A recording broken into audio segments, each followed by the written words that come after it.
He is above all in the process of being transformed by a thought that brings his abyss to the surface. This heaviest thought, when he calls his abyssal thought, is of the eternal occurrence. The thought is first described when Zarathustra in turn describes a dream, not to his disciples, whom he has already abandoned at the end of part 2, but instead to a group of sailors on board a ship. The dream is full of imagery and is fit only for those, like sailors, who are lovers of riddles. In the dream, Zarathustra is walking with a companion, a half-mole, half-dwarf creature that sits on his shoulder, tormenting him by dripping lead into his ear. The dwarf mole is associated by Zarathustra with the spirit of gravity, which is elsewhere in the text identified as the spirit of science. The spirit of gravity accompanies and even demands the unfolding perspective of tying all to all, everything to an order, all with a suffocating seriousness of purpose. Here the spirit is endeavoring to tie down Zarathustra. His lightness, his flight, his height, the dwarf tells Zarathustra, will ultimately be brought down, tied to everything else, just like everything else. His ear filling with such leaden thoughts, Zarathustra loses his patience, turns and confronts his little tormentor, effectively challenging him to a duel. This is the 19th century. Zarathustra's weapon of choice is an idea, or better, the scene of an idea into which he and the dwarf are immediately transported by the dream. In the scene, Zarathustra and his tormentor stand before a gate at which two mutually contradicting paths meet. Above the gate is written the word moment. The paths, representing the past and the future respectively, contradict each other in the moment, or at the gate. The gate, Zarathustra explains, is neither past nor future, but the annihilation of both.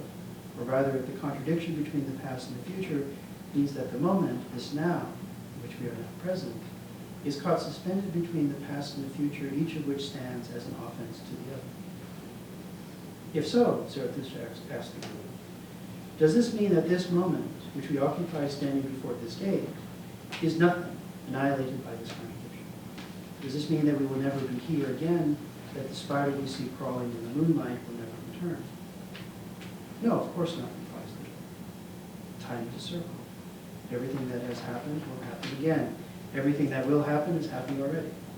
This means that a moment of time, any given segment of the cycle of the world, is never really lost. The moment ultimately belongs to an order, a process, or a cycle of nature that is always the same. The passage of time, in other words, is only an apparent annihilation of the moment. In truth, the movement of time does not bind the now to nothingness, but instead to the whole of nature, to the order of the world. The dwarf here expresses, as Krzysztof emphasizes, an ancient idea, one that can be found in Plato, Pyrrhus, and the Stoics, but also in many ancient religions. Krzysztof in this connection cites Genesis 8:22, where Noah exclaims, while the earth remaineth, seedtime and harvest, and cold and heat, and summer and winter, and day and night shall not cease.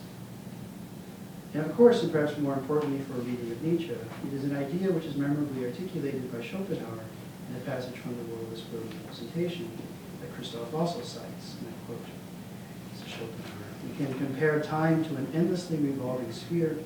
The half that is always sinking would be the past, and the half that is always rising would be the future. Close quote.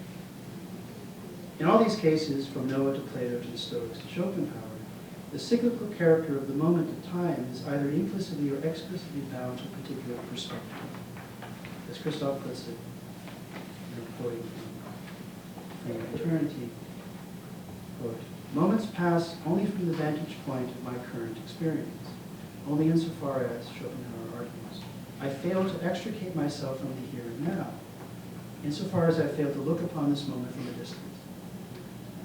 If I do manage just that, when I look upon what I'm experiencing from a bird's eye view, from the perspective of time as a whole, I will see that there is nothing special in the moment I am now experiencing. That is not unrepeatable, but that is like the others and therefore repeatable. And thus it does not pass. It does not fade into nothingness once and for all. I will then understand that the past means essentially the same thing as to return. Close quote. And this, Krzysztof notes, is reassuring. The key to Krzysztof's interpretation of eternal recurrence in Nietzsche lies precisely in the role played by this ever-present but unacknowledged distance.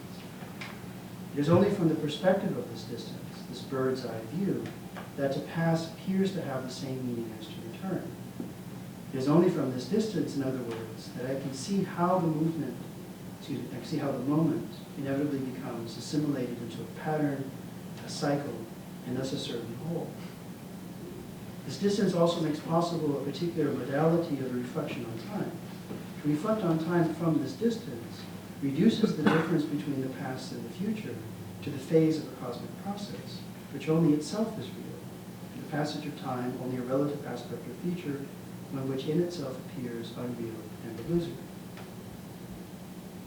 And it is precisely this view from a distance that Zarathustra rejects, angrily cutting the dwarf short as they gaze upon the gateway of the moment. At the same time, however, the rejection of this distance also unsettles Zarathustra's, at least own initial articulation of the idea of eternal recurrence in response to the dwarf. In Zarathustra's version, the emphasis is not so much on the image of a cycle or a wheel as on the infinity of both the past and the future, and the relation between this double infinity and the possibility of events. Given that the past and future are infinite, Zarathustra tells us, all that could possibly happen must have happened already, and all that could possibly happen will happen. The two map onto one another, thus everything possible has been and will be again. This is not quite what the dwarfs say, but the result seems to be the same. Infinite repetition, or the repetition of the infinite, could certainly be read into the dwarf's description. But again, and I take this to be an original thesis of Krzysztof's, Zarathustra's presentation of the idea is infected at the stage of the vision of the gaze, is infected by the same distance that marks the dwarf's presentation. This distance is dramatically embodied in the two travel companions standing before the moment as if they are just about to enter into time, as if we could ever have a distance with regard to the passage of time that will give us any sense of lingering on the threshold of entering. Only from this distance can it make sense to speak of an infinite becoming assimilated into an order, articulated in terms of a cycle of possibility and actuality.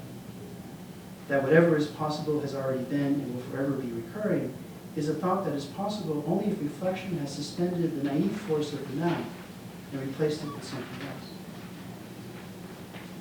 So the difference between the dwarf and Zarathustra, Krzysztof argues, thus cannot be perceived in terms set by this distance, which is why the dream shifts away from the vision to the riddle,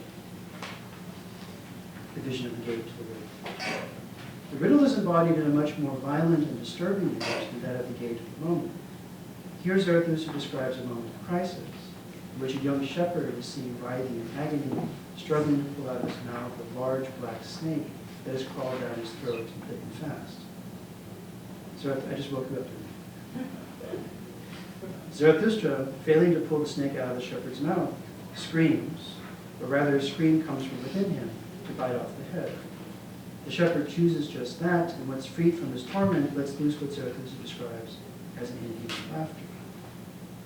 With this riddle, the dream suddenly ends, and Zarathustra cajoles his fellow shipmates to explain its meaning. Krzysztof argues that the core of Zarathustra's abysmal thought, the thought of eternal recurrence, lies in the contrast between the riddled image of the shepherd struggling with the snake and the vision image of time as the gate between past and future. The contrast between the two is necessary and expresses the fundamental contradiction of time that we already met earlier when discussing the relation between the will to power and nihilism. The contradiction lies between an order of meaning that is possible only when looking out of the distance of reflection, the raw moment of time, and time itself as we live it in its immediacy, exposed to an incomprehensibility that has not yielded to the distance of understanding. The unyielding moment, the moment that does not succumb to being integrated into a cycle of like moments, cuts itself off from the future and the past like the young shepherd cutting the head off the snake.